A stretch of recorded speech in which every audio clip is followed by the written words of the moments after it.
Another obstacle is apathy, which means a lack of care. And sometimes when a disaster happens far, far away, we say to ourselves, we don't know those people.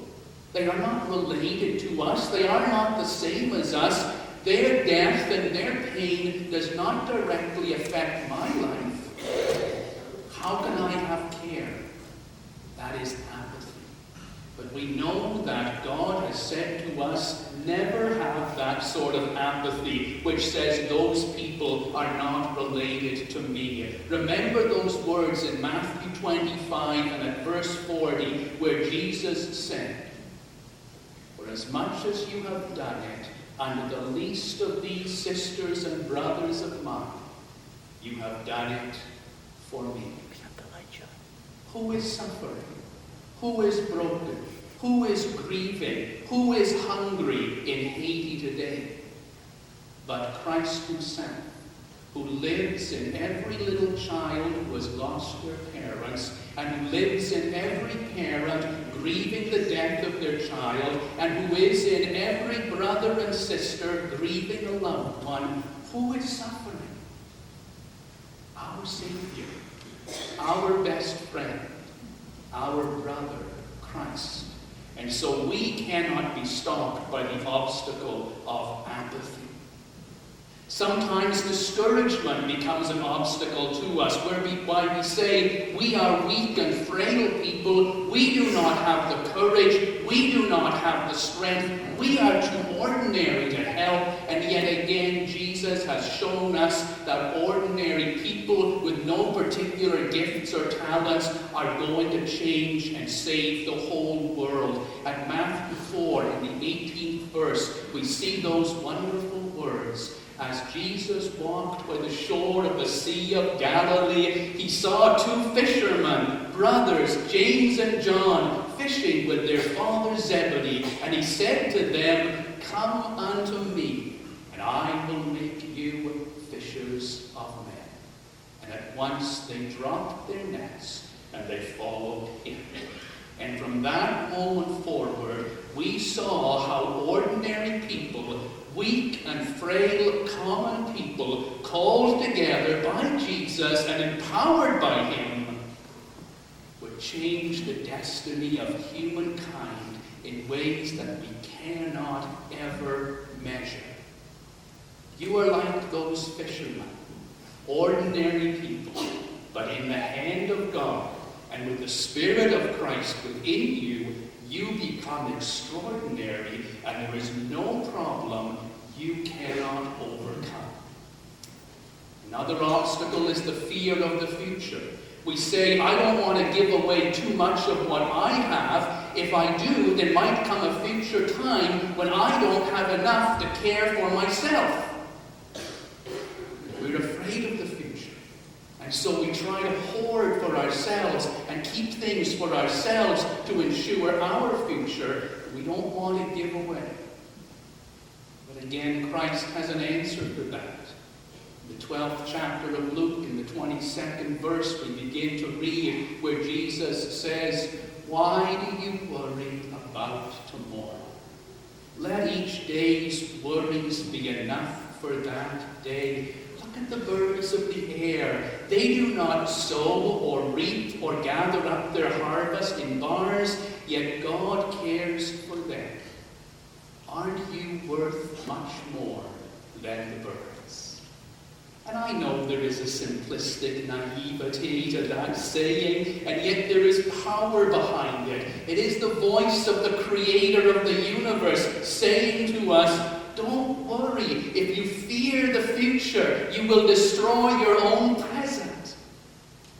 And then the voice goes on. Consider the lilies of the field.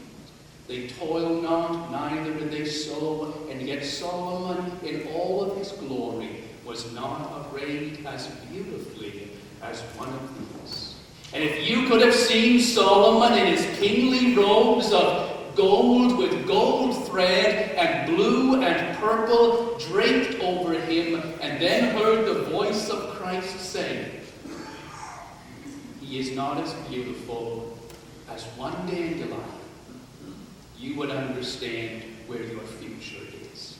These are all obstacles: blame and hopelessness, apathy, discouragement, fear of the future. But we do not give in to any obstacle, because the power of God is in us. There's another wonderful story about the fear of the future, and we read that this morning from John in the 2nd chapter, verses 1 through 11. The story of Jesus at the wedding in Cana of Galilee, turning the water into wine. It's a tremendous story which says you mustn't fear the future. At that time, there were disasters just like there are disasters today. There was famine and drought and hunger and persecution, and the leaders in the church were saying to the people, if you have wealth, you have to share it with those who are broken to restore them. And the people in the church said, if we give away what we have, maybe in the future we will have to go without.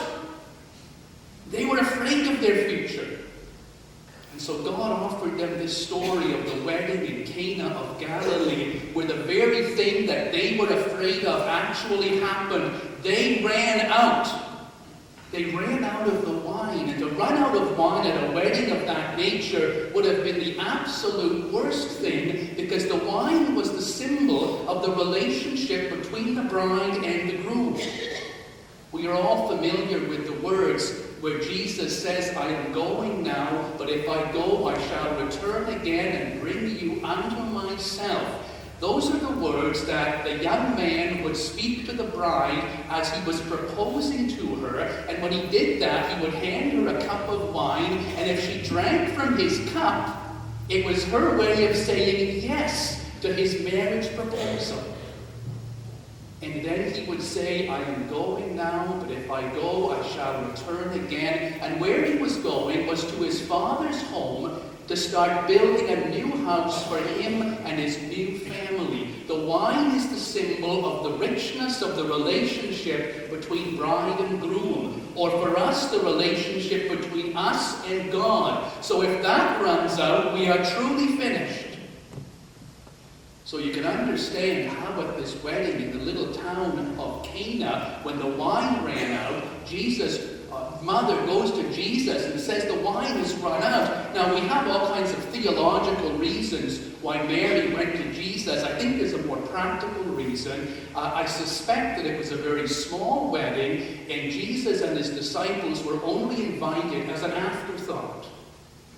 In the little town of Cana, there were likely only 40 people at that wedding, but then Jesus' mother shows up, and somehow Jesus and his disciples then get invited. And when you've only prepared for 40 people, and you get Jesus showing up with the homeboys over here, and they've all been walking all the way from Capernaum and are thirsty, that's why the wine ran out. I think Jesus may have been the original wedding crasher. The wine is gone. And Jesus says, bring the jars, fill the jars with water. The water turns to wine, and it's so good. The jars held 30 gallons each. 6 times 30 is 180 gallons. There's 4.54 liters in a gallon. That's 817 liters. A bottle of wine is 750 milliliters. That means that on that day, Jesus made 1,080 bottles of wine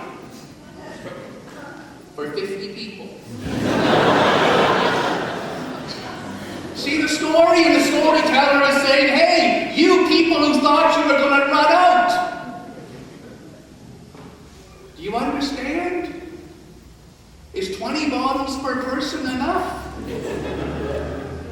And if you ever think you're going to run out from doing goodness and giving kindness, you remember that story, and you remember that on the very day that you think you are going to run out, Jesus is going to come into your life and make 1,080 bottles of wine, and it's not going to be the cheap stuff. It will be the finest wine that you have ever tasted in your life. It will make the greatest Dom Perignon taste like rancid vinegar.